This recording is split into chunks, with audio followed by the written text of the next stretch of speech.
Make sure that doesn't get it. Bam.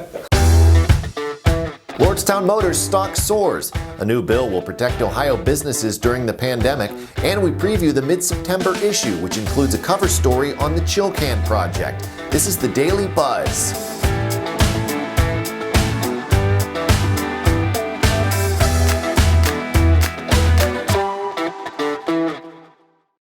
Hello everyone, welcome to the Daily Buzz. I'm Mike Moliterno. The electric vehicle market is attracting a lot of attention on Wall Street, and investors seem particularly bullish on Lordstown Motors. Since it announced it was acquiring Lordstown Motors, Diamond Peak Holdings shares have nearly tripled. On Monday, the stock closed at $28 per share, which put it up more than 170% since July 31st. Diamond Peak Holding is a special purpose acquisition company, or SPAC, which is a company formed for the specific purpose of seeking out businesses to acquire and then list on the public exchange. Last month, we reported on some of the heavy hitters who are investing in the company, and the link to that story is in the description. We also spoke with Ryan Glynn, a financial planner with W3 Wealth Management, who says one reason Lordstown Motors may be attracting so much attention is that, unlike its competitors, Lordstown Motors has a plant and the capacity to meet production. You can read more in Dan O'Brien's story at businessjournaldaily.com.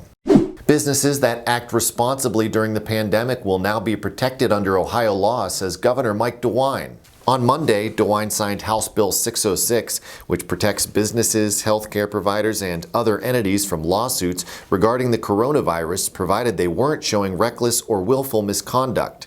DeWine says the bill will help ensure Ohioans' safety while also providing a stable environment for business. And speaking of business, how's that for a segue? Your business should be taking advantage of Google My Business to manage your online presence.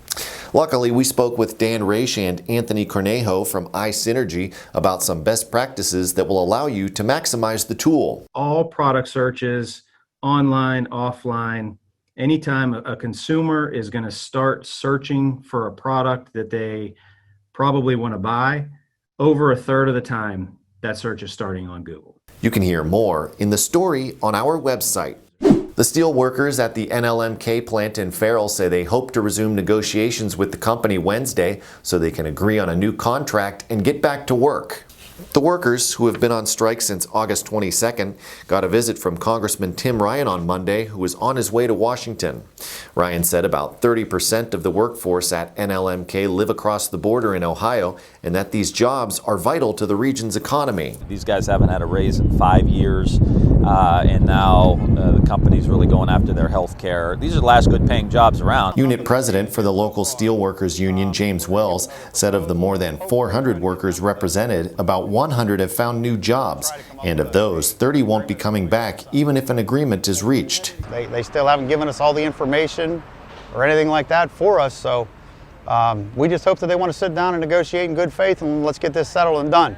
If you are voting by mail this election, you're going to want to make sure to get some stamps. The Ohio Controlling Board rejected Secretary of State Frank LaRose's request to use $3 million from his office's Business Services Fund to pay for postage for absentee ballots.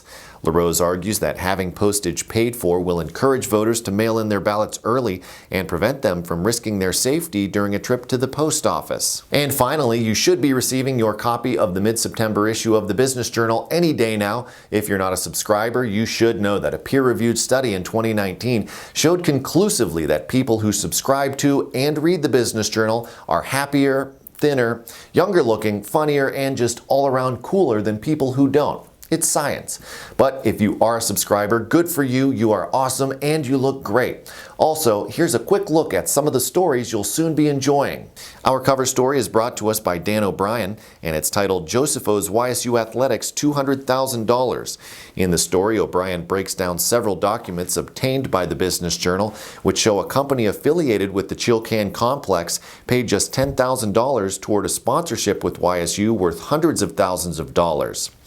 Elsewhere in the issue, we have a story about our Brain Gain podcast series, which debuts today, so be sure to check that out on Spotify. You can also hear the podcasts on our new podcast page on our website. We also have a profile of a 16-year-old CEO, a list of marketing mistakes from area marketing agencies, and a recap of the first year of our Brain Gain program. You can check out all of these stories and more for a limited time, and I do mean limited. You've been warned. In fact, I'm reminded of a story my mother once told me about how people won't buy a cow when the milk is free. Or as Beyonce would say, if you like it, then you should have put a ring on it.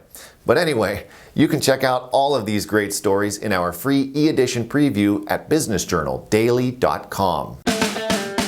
And that is going to do it for today's Daily Buzz. Be sure to like, subscribe, leave us a comment in the comments section. You can dive deeper into any of the stories we discussed today by clicking the links that are available in the description. Thank you very much for watching. I'm Mike Moliterno. Mama told me not to come. That's not the way to have fun. Son. Three Dog Night, I think. I think so. 717 Credit Union is paying it forward because we care about our business community. We are offering 6 months of free ACH and domestic wire services through small business payments when you open a free e-business checking account. 717 Credit Union. We are here for your business.